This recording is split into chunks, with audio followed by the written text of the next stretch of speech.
اگلا کویسچن بڑا امپورٹنٹ ہے، بلکہ تھوڑا سا میری فیلڈ سے بھی ہے جی. یا اللہ خیر. میں بال پوائنٹس اور ٹی شرٹس وغیرہ کا آن لائن کاروبار کرتا ہوں جسے ڈراپ شپنگ کہتے ہیں. جی ہاں. اس کاروبار میں ہم لوگ کسٹمر سے آرڈر لینے کے بعد، اچھا یہ تھوڑا اسلامک بینکنگ میں بھی ایسے ہی ہوتا ہے. جی کریں. کسٹمر سے آرڈر لینے کے بعد ڈائریکٹ اسی آرڈر کو ہول سیلر کو فارورڈ کر دیتے ہیں. ٹھیک ہے. یوں وہ ہول سیلر اس کسٹمر کو ڈیمانڈ کے مطابق چیز بھجوا دیتا ہے. ٹھیک ہے. اس صورتحال میں کچھ منافع مجھے بھی مل جاتا ہے، لیکن اہل حدیث علماء کا موقف ہے کہ آپ مال کو قبضہ میں لیے بغیر یعنی اسٹاک مینجمنٹ یا انوینٹری کے بغیر آگے نہیں بیچ سکتے. یہ حرام ہے. پلیز مجھے صحیح مسئلہ بتا دیں تاکہ میں حرام سے بچوں اگر باقی حرام ہے. اچھا یہ علی بھائی اس میں گزارش یہ کر رہا ہوں کہ اسلامک بینکنگ پہ بھی جو اعتراض کرتے ہیں نا بعض علماء، وہ یہ کرتے ہیں کہ یار گاڑی آپ کی ملکیت نہیں، گھر آپ کی ملکیت نہیں جو آپ آگے بیچ رہے ہو. یہ تھوڑا یہ پوائنٹ وہ اسلام بینکنگ میں یہ نہیں ہوتا. وہ میں بات بتاتا ہوں. اسلامک بینکنگ کے اوپر میرا کلپ ریکارڈڈ موجود ہے، میں نے اس میں ڈیٹیل سے ڈسکشن کی ہے. ابھی میں سوال کی طرف آتا ہوں. پہلی بات یہ ہے کہ اہل حدیث علماء نے جو آپ کو مسئلہ بتایا نا، وہ مسئلہ انہوں نے فقہ کے بغیر بتایا. اس کی یعنی انٹینشن کو انہوں نے نہیں سمجھا. ٹھیک ہے. نبی علیہ السلام کی جو مبارک احادیث ہے نا، ان کی تھیم کو بھی سمجھنا ضروری ہے. اسے فقہ الحدیث کہا جاتا ہے. یہ فقہ کوئی بری ٹرم نہیں ہے، یہ فقہ حنفی کی وجہ سے یہ لفظ بدنام ہو گیا. ٹھیک ہے نا. ورنہ بریلوی ہونا کوئی برا نہیں تھا اگر بریلی شہر کا رہنے والا کوئی ہوتا. یہ فرقہ بننے کی وجہ سے بدنام ہو گیا. دیوبندی لفظ کو برا نہیں تھا بشرطے کہ یہ ایک فرقہ نہ بنتا. دیوبند کا شہر جیسے اب ہمارے وہ کہتے ہیں جیل میں فرقہ، وہ خام خواہ بنا دیا ہے، کبھی انجینئرنگ فرقہ اور یہ وہ. تو وہ تھیم کو سمجھیں. بخاری مسلم دونوں میں حدیث موجود ہے کہ نبی علیہ السلام نے جو ہے وہ غزوہ خندق کے موقع پر بنو قریظہ نے آپ کو پتہ ہے بدعہدی کر دی تھی. تو نبی علیہ السلام کے بعد حضرت جبرائیل حاضر ہوئے. انہوں نے کہا ابھی تو ہم نے بھی زرہ نہیں اتاری ہے اور آپ جو ہے وہ جنگ روک کے بیٹھ گئے ہیں. یعنی وہ جب کافر واپس چلے گئے، بنو قریظہ نے بدعہدی کی ہے، ان کو اب سزا دی جائے گی. تو آپ وہاں پہنچے فوراً. تو نبی علیہ السلام نے اناؤنسمنٹ کی کہ سب کے سب لوگ عصر کی نماز نہیں پڑھیں گے مگر بنو قریظہ کے ان قلعوں کے پاس جا کے. یہودیوں سے یہ جو ہے نا بدلہ لینا ہے بدعہدی کی سزا کا. تو صحابہ کرام وہاں سے چل پڑے. اب راستے میں مغرب کا وقت قریب آ گیا. کچھ اصحاب نے مغرب کی نماز کا وقت شروع ہونے کے خدشے کی وجہ سے عصر کی نماز راستے میں پڑھ لی کہ قضا نہ ہو جائے. کچھ اصحاب نے بنو قریظہ کے قلعوں کے پاس جا کے مغرب کے وقت میں جا کے عصر پڑھی. اب زور اثر تو جمع ہو سکتی ہے، مغرب عشاء بھی جمع ہو سکتی ہے، لیکن عصر اور مغرب تو نہیں جمع ہونی چاہیے. نماز انہوں نے قضا کر دی. انہوں نے یہ کہا کہ نبی علیہ السلام فرماتا نماز ادھر پڑھنی ہے. انہوں نے ظاہری الفاظ پہ عمل کیا. دوسروں نے کہا کہ یہ آپ نے اس لیے کہا تھا کہ جلدی جلدی پہنچو، کوشش کرو کہ عصر تک وہاں پہنچ جائے. ظاہر نبی علیہ السلام کا مقصد یہ تو نہیں تھا کہ نماز وہ قضا کرتے. ٹھیک ہے. دونوں نے اپنے اعتبار سے اجتہاد کیا. نبی علیہ السلام کے پاس مقدمہ آیا، آپ نے دونوں کو کچھ نہیں کہا. حالانکہ جنہوں نے ظاہری حدیث میں عمل کیا تھا نا، ان کو بتانا چاہیے تھا کہ فقہ کو فالو کرتے کہ، لیکن نبی علیہ السلام نے ان کو بھی بینیفٹ آف ڈاؤٹ دیا. ٹھیک ہے. اور اس کے اوپر وہ ایک لطیفہ بھی بڑا مشہور ہے نا کہ وہ ایک کوئی بوڑھی اماں تھی نا، وہ ان پڑھ تھی نا، اس کو ٹائم دیکھنا آتا تھا نا کچھ. تو اس کی دعائیاں جو ہے نا پیک کر کے نا اس کی بیٹی نے اس کے سامان میں رکھ دی اور کہا کہ اماں جی جب وہ فلاں موڑ آئے گا نا، اس موڑ کے اوپر جا کے نا آپ نے دوائی کھانی ہے. یعنی اس وقت وہ جیسے آپ پنڈی سے چلے اور میں کہوں جی جب آپ دینے پہنچیں گے نا تو آپ نے یہ دوائی کھانی ہے، کیونکہ مجھے پتا ہے کہ دینے آپ اس وقت پہنچیں گے جب یہ دوائی کا وقت ہو جائے گا. وہ جناب انہوں یاد نہیں رہا، گڈی اگے ٹر گئی، جیلم پہنچ گئی. انہیں رولا پاتا جی دینے دینے تسی مجھے دسے نہیں دینے، واپس لے کے چلو. وہ گاڑی واپس دینے لے کے گئے. ادھر جا کے اس نے دوائی کھائی. انہیں کہا ہاں جی ہوں جان دو چلو. ٹھیک ہے.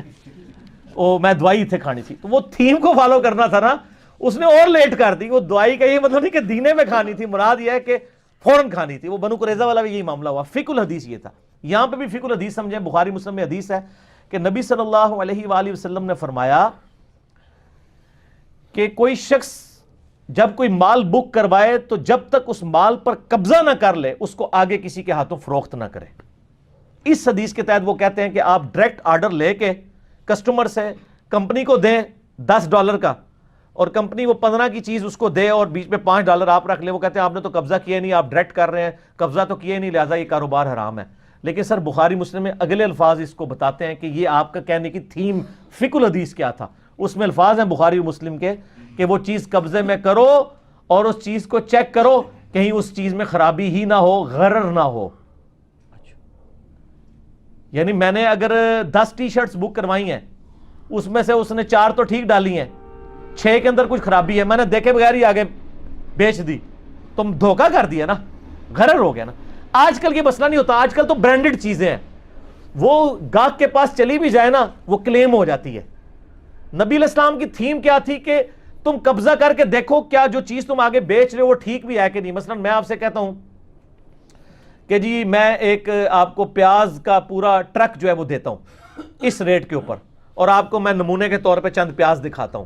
ٹھیک ہے, ٹرک میں نے باہر سے بک کروایا ڈائریکٹ, جو ہے وہ اس کو کیا کہتے ہیں عثمان بھائی جڑے وڈے ہوندے نے ڈیلرز, آڑت تو بھی اتنے جڑا ہوندا ہے وپاری, او بیٹھے نا منڈی والے وپاری جو ہے نا, وپاری سے آپ نے بکنگ کروائی, آپ آڑتی ہیں اور آپ نے آگے جو ہے وہ چھوٹوں کو بیچ دی, اور آپ نے وہ قبضے میں مال کیا ہی نہیں ہے.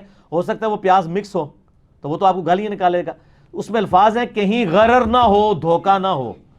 اگر میرے بھائی, اگر میں ایک جو ہے وہ سامسنگ کا موبائل ایک کمپنی سے بک کرواتا ہوں اور اس کا وہ ماڈل ہے, تو اس میں غرر تو کوئی نہیں ہونا, وہ دنیا سے کہیں سے بھی.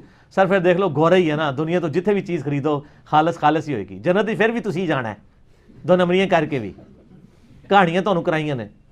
وہ غرر سے بچایا گیا. اور اس کو سپورٹی وہ حدیث ہے صحیح مسلم کی کہ نبی صلی اللہ علیہ وآلہ وسلم ایک دفعہ ایک اناج کے ڈھیر کے پاس سے گزرے, آپ نے اپنے مبارک ہاتھ اس میں داخل کیے تو آپ کے ہاتھ گیلے ہو گئے. آپ فرمایا یہ کیا ہے؟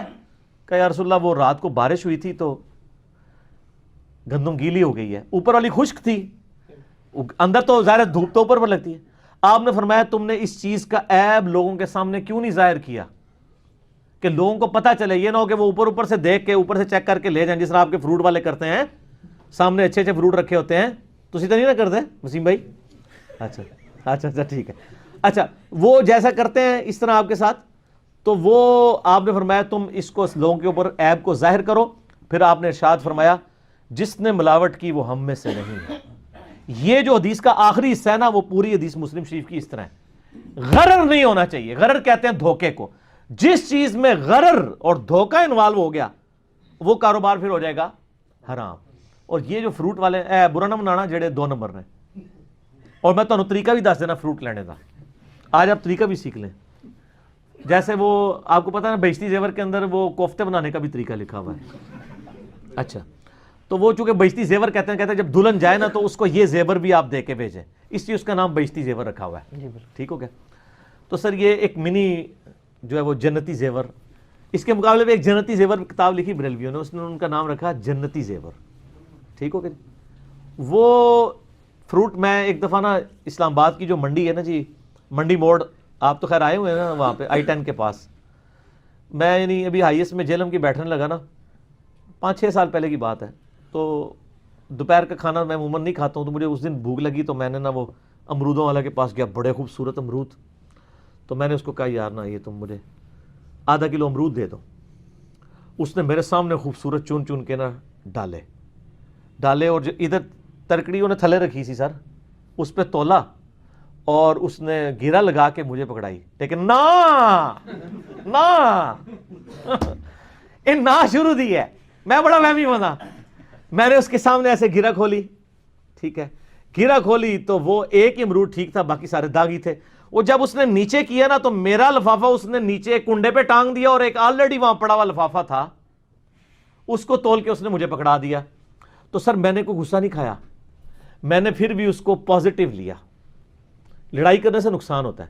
میں نے کہا یار یہ بھائی مجھے لگتا ہے غلطی سے نا اس میں خراب آ گیا, تو میں نے ایک نکال کے اس کے حوالے کیا, اس نے اس کے بدلے مجھے ایک اور دیا. میں نے کہا یار یہ بھی ٹھیک نہیں لگ رہا, دوسرا دیا, تیسرا دیا, سارے چینج کر کے لے گیا. اس کی بجائے اگر میں اس کو کہتا تو میں امرودوں سے بھی محروم ہو جاتا. اس کا طریقہ یہ ہے کہ ان کو ڈالنے دیں. میں ابھی جب بھی کوئی سودا خریدنے جاتا ہوں نا اس کہتا ہوں ڈال لے تسلی سے, پھر میں کہتا ہوں یہ لفافہ مجھے دو, پھر میں اس کو کہتا ہوں یہ غلطی سے آ گیا, آپ نے نہیں ڈالا ہوگا یقیناً. کہتے ہیں نا وہ بزرگوں کے بارے میں حسن ظن رکھنا چاہیے. تو پھر میں تو بڑا حسن ظن رکھتا ہوں, لیکن جب واضح بہت بڑے بلنڈر آ جائیں تو پھر بولنا پڑتا ہے. یہ تو میری ذات سے تعلق ہے, آپ کے بزرگوں نے امت کا قبلہ خراب کر کے ان کو دوزخ تک پہنچایا, اس لیے ان کے خلاف ہمیں بائی نیم بولنا پڑتا ہے, ورنہ ہم ادھر بھی خاموشی اختیار کر لیتے. اور اس سے بہتر یہ ہے کہ آپ جو ہے نا وہ دکاندار سے کہیں گے بھی مجھے کوئی داغی چیز نہیں دینی, اور لیکن چیز میری مرضی کی ہو.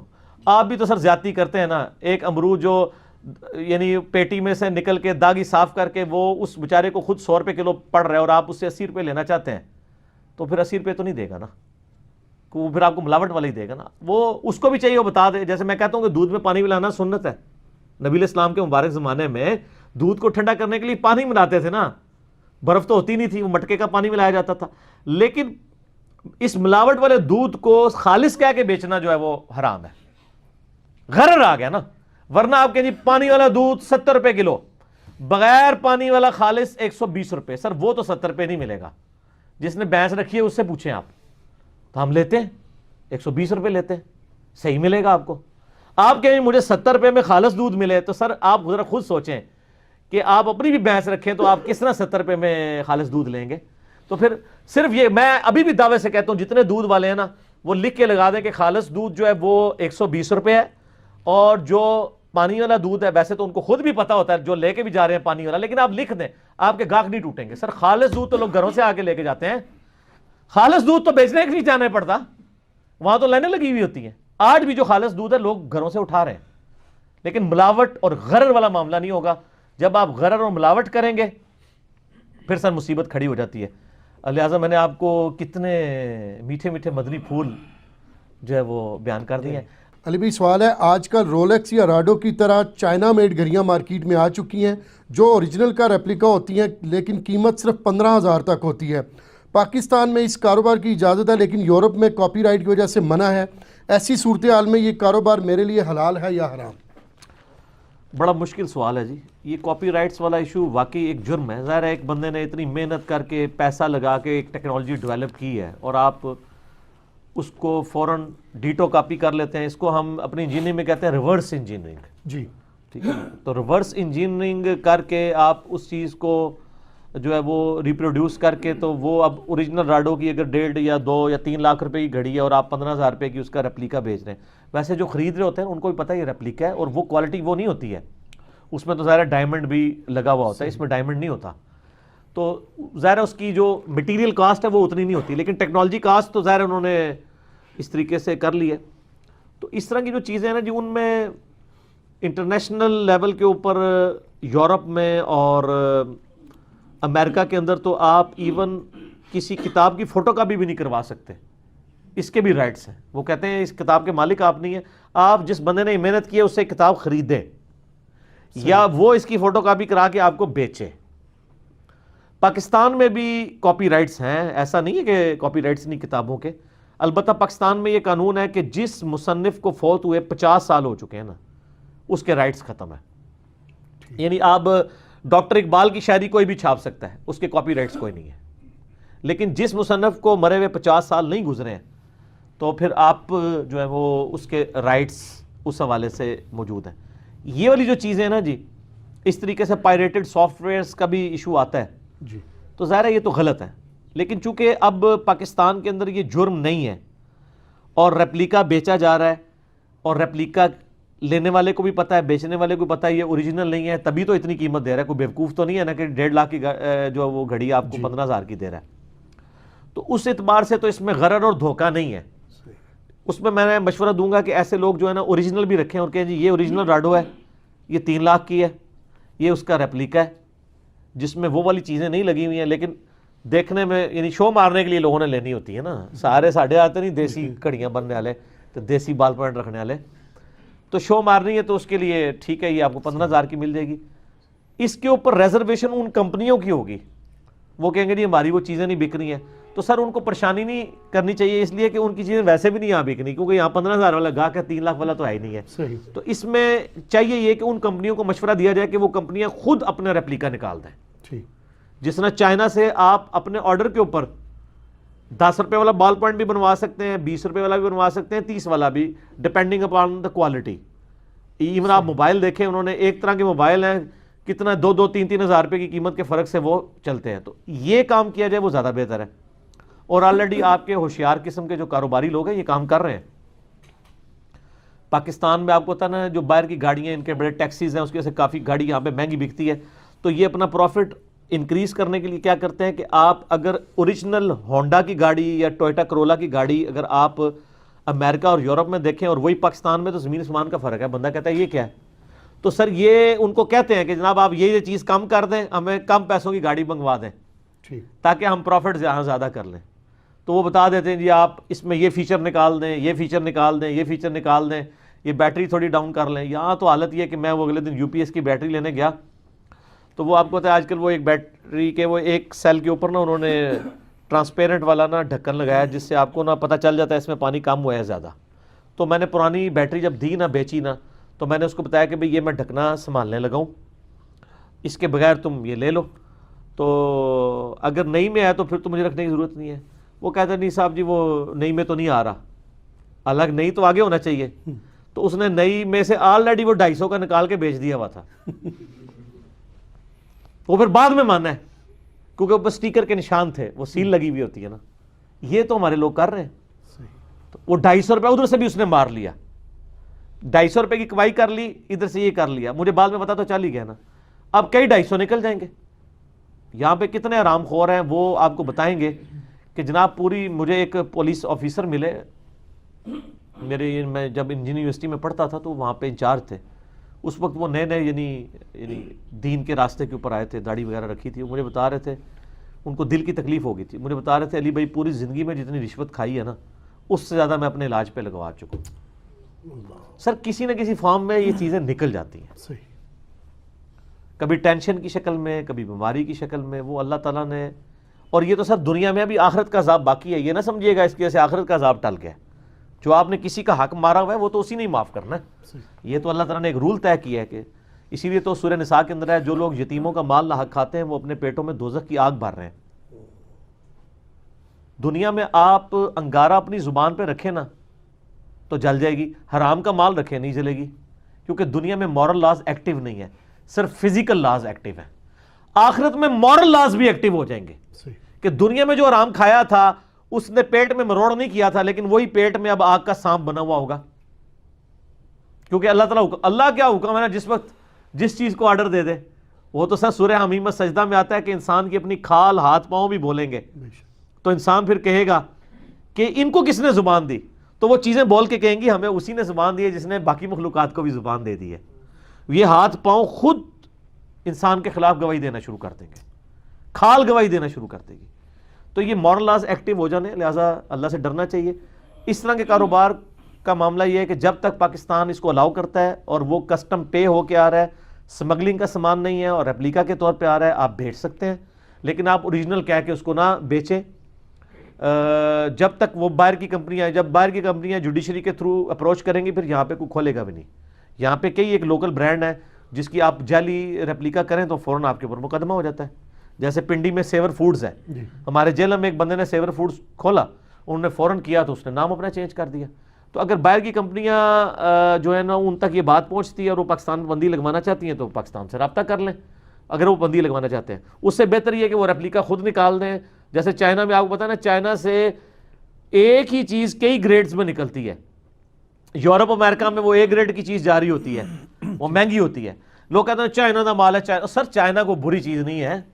چائنا آپ غریبوں کے حساب سے وہ مال بناتا ہے, وہ اچھا مال بھی بناتا ہے. چائنا تو اس ٹائم لیڈ کر رہا ہے. ایون امریکہ میں بھی جو سامان بک رہا ہے نا وہ بھی چائنا سے بن کے جا رہا ہے. تو وہ ان کے لیول کا بنا دیتے ہیں. آپ غریب لوگ ہیں تو آپ کے غریب لیول کا ہی, لیکن سر مہربانی ہے ویسے چائنا کی. سر پاکستان میں جو بوٹ آج سے 10-12 سال پہلے 500 روپے کے بکتے تھے نا, چائنا اس سے بہتر بوٹ آج 500 روپے کے آپ کو دے رہا ہے اور ڈسپوزیبل ہے. ایک سیزن بھی اگر 400-500 کا بوٹ نکال جاتا ہے تو اگلی بار آپ کو کوئی غم بھی نہیں ہوگا. موبائل انہوں نے آپ کو اتنے سستے دے دیے ہیں, ڈسپوزیبل ہی ہے, بلکہ ان کی چیزیں تو ڈسپوزیبل ہیں. اس لیے وہ آپ چائنا موبائل کی اگر آپ کیسنگ دینے جائیں کہتے ہیں سر کیسنگ نہیں آتی ہے, نیا ماڈل آتا ہے. اتنی دیر تک نیا ماڈل آ چکا ہوتا ہے. تو یہ انہوں نے, میں کہتا ہوں غریبوں کی ماں ہے. کسی زمانے میں کہا جاتا تھا نا کراچی غریبوں کی ماں ہے. سر اس وقت غریبوں کی ماں چائنا ہے کہ پہلے ہمارے لوگوں کو لنڈے میں جا کے خریداری کرنی پڑتی تھی اور وہ عیب محسوس کرتے تھے. اب سر وہ نئی چیز خریدتے, نکالتی وہ بھی اتنا ہی ہے جتنا وہ اچھی چیزیں نکالنا ہوتا ہے, لیکن کم از کم ان کو سیٹسفیکشن تو ہوتی ہے نا. چائنا نے یہ بہت بڑی نیکی کی ہے. باقی جہاں تک یہ لنڈے کا سامان کا تعلق ہے تو یہ بھی کوئی عیب تو نہیں ہے, وہ بھی نئے ہی ہوتا ہے. وہ تو چیریٹی میں آتا ہے نا, وہاں سے وہ کرسمس کے موقع پہ دے دیتے ہیں اور یہاں پہ پہنچ جاتا ہے. بڑا اچھا سامان ہے, کوئی عیب تو نہیں ہے. اگر کوئی خرید کے لیتا ہے اور پہنتا ہے تو عیب والی بات تو نہیں ہے. جزاک اللہ.